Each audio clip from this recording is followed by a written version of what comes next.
Hello, Nestor here. In this video, we're going to be talking about travel tips and tricks. In the beginning, we're going to talk about the physics of actual luggage traveling and how luggage can actually hurt your back, your arms, your legs. And then we're going to go and look at what I normally pack in my luggage and my little backpack. And then we're going to end the video with a hotel visit and my recommendation for hotel stays. That is something that you're interested in. Stay tuned.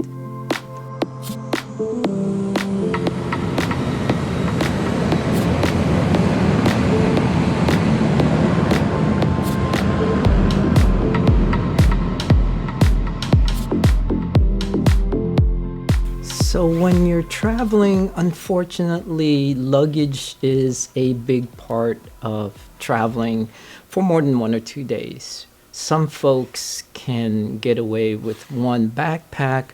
Most usually are dependent with their laptops or tablets or secondary bag. In this video right here, we can see some folks, and this is the worst way to carry your luggage, and I call it the backbreakers because the bags are so darn heavy and they are putting stress not only on your back but your shoulders and your legs and your arms.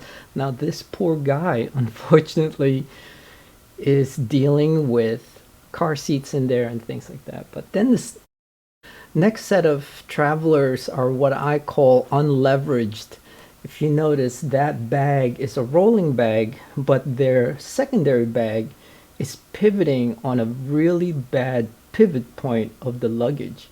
And if you notice, all that pressure is on that arm and that shoulder, trying to hold up not only the rolling bag, but the weight of that secondary bag. I call that unleveraged, and here's some more examples of it. And then there's the ride-alongs. So people are getting smarter. They're not just putting those backpacks on their backs. They're actually using the wheels of their rollerboards or their rolling bags to hold that secondary weight. And those backpacks, they probably average 10 to 15 pounds. Instead of actually putting it on your back, why not put it on the luggage and let the wheels take the weight off of your back? Or some folks that can travel with just one roller bag, which is really efficient. What? Here's some backpack rollers. So the backpack rollers, you have a backpack on your back and then a rolling bag to complement your secondary bag. Professional travelers, pilots, the flight attendants, if you notice, their bags are in a very balanced way. There is a counterweight bag. This is how I travel. This is my definition of the best way to travel through the airport. All the weight is on 4 wheels, and all I'm actually doing is just pushing that luggage forward. So you'd like to see what's in the luggage. Luggage 1, luggage 2. So let's look at this first. This is the Thule backpack. What I like about this bag is it's got a handle on top and it's got a handle on the side. When you don't have the straps out, see, the straps are right here, and you basically, what you do is you take the straps out and you take this little looper thing out, and then you strap it on like that, and it becomes a knapsack. I don't use this. I mainly use this to pick up the bag, and I use this to hook it up to my carry-on. What's nice also is this bag has loops. Now I don't bring them, but if you wanted to use this as a shoulder bag, that's what these loops are for. And lifting that bag up And carrying this bag through the airport is daunting on your shoulders and your arms. And the reason is inside here, iPad 11, iPad Pro 11, the M1, but I also have my MacBook 14. If you've ever seen this, this is a skin that you put on the MacBook, and it's nice. It's carbon fiber. Not sure if you could see that. And I opted to get the one for the back and for the touchpad. And this is for your elbow. Just as a little hint here, this is my screen cleaner. But what I do is I keep it inside the screen, between the keyboard and the screen, so that when I close this and it gets into a pinching, if it gets a little too tight in my bag or whatever, the keyboard doesn't leave a mark on my precious MacBook screen. In the front here, I normally keep my Bose. This is old. Purchased the new Bose Quiet Comfort 2s, and these are actually very good. The only thing is, when this is in my ear and we're flying, I'm always afraid I'm gonna fall asleep and then it's gonna pop out of my ear. Inside here is my SSD drive in case I want to do some editing on the plane. I got my glasses, of course. This is where I normally put my wallet, and inside here obviously is my cell phone. And then inside the luggage, this is a Samsonite. It is a hard shell case. I like the hard shell case because it protects all of my items in here. There are times where I will, like for instance, in this instance, I have my work computer right there. I actually put it in my carry-on. On this side of the luggage, my clothes, what I'm gonna wear for the next couple of days. I have this zippered area. I have some camera gear. Never leave the house without this. I have my Action 2 right there. And then this is probably the most important. I put all of my liquids in these Ziploc bags.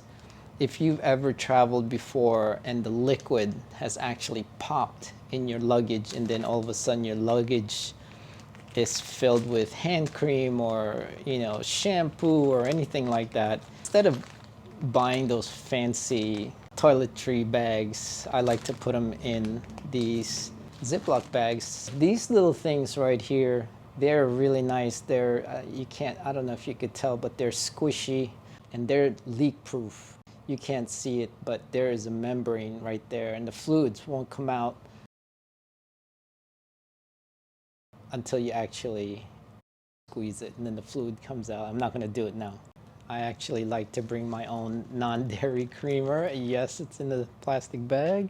My meds and vitamins are right there. And again, more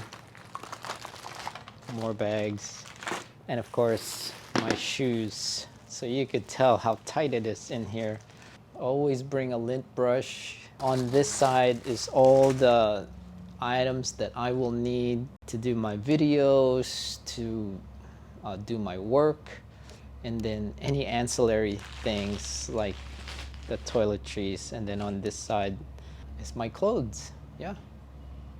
3 items that I think are essential when it comes to toiletries. These are the 3 items that you should really consider bringing and not bringing.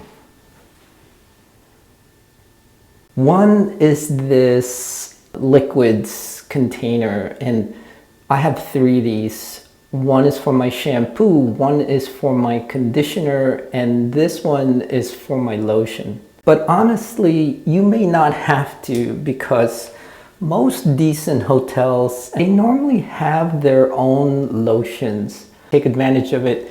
I also have this for my shampoo and conditioner. Unless you have a specific need to bring your own shampoo and conditioner, most of the time hotels and Airbnbs, they do provide their own shampoo and conditioners. Really, unless you have a really high demand for specific hair supplies, toothbrush. I know it's very obvious. My preference is an electronic toothbrush because it does time you on the amount of time that you're actually brushing your teeth. Floss is a no-brainer. This is my travel water pick. And what's nice about this, you can actually shrink it down and then pack it away. So it will reduce the amount of stuff that you're packing. There are hotel rooms and then there are suites or residence inn. This one is the Marriott Residence Inn. And this one has a full sink, a full refrigerator. It does have a microwave. It does have a full kitchen table, a couch, a work table, bed. Yeah, so you want to be in a situation where you're going to be comfortable, affordable, but yet has all the conveniences of being at home. Now, yep, there's the bathroom, but nobody really cares about the bathroom. These kind of hotel rooms, they aren't any more expensive than a full service Hilton or Marriott. If you have the opportunity to stay in a residence inn or town place suites or home 2 suites by Hilton, Spring Hill Suites by Marriott, they all come in rooms like this. So take full advantage of it. Why? Why would you want to take advantage of it? You want to save money.